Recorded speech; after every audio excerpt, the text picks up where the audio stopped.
দেশের 4 বিভাগে আগামী 24 ঘন্টায় বজ্রসহ বৃষ্টি ঝরতে পারে বলে আভাস দিয়েছে আবহাওয়া অধিদপ্তর। সেই সঙ্গে রাতে তাপমাত্রা সামান্য কমতে পারে বলেও জানানো হয়েছে। মঙ্গলবার সকাল 9টা থেকে পরবর্তী 72 ঘন্টার পূর্বাভাসে এই তথ্য জানানো হয়।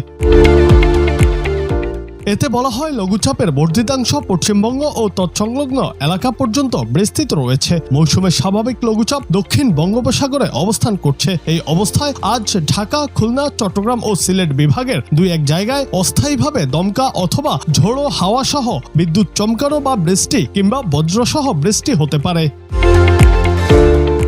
এছাড়া দেশের অন্যত্র অস্থায়ীভাবে আংশিক মেঘলা আকাশ সহ আবহাওয়া প্রধানত শুষ্ক থাকতে পারে। দেশে দিনের তাপমাত্রা প্রায় অপরিবর্তিত থাকতে পারে এবং রাতের তাপমাত্রা সামান্য কমতে পারে।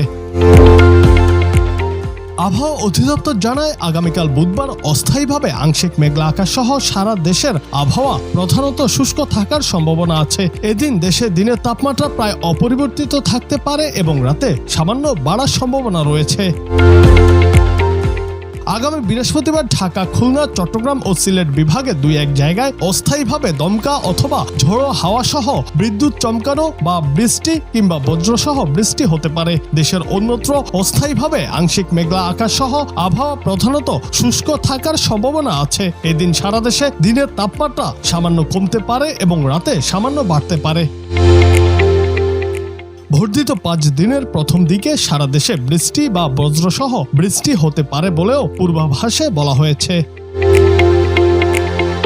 জুনায়েদ আহমেদ, বাংলা টিভি।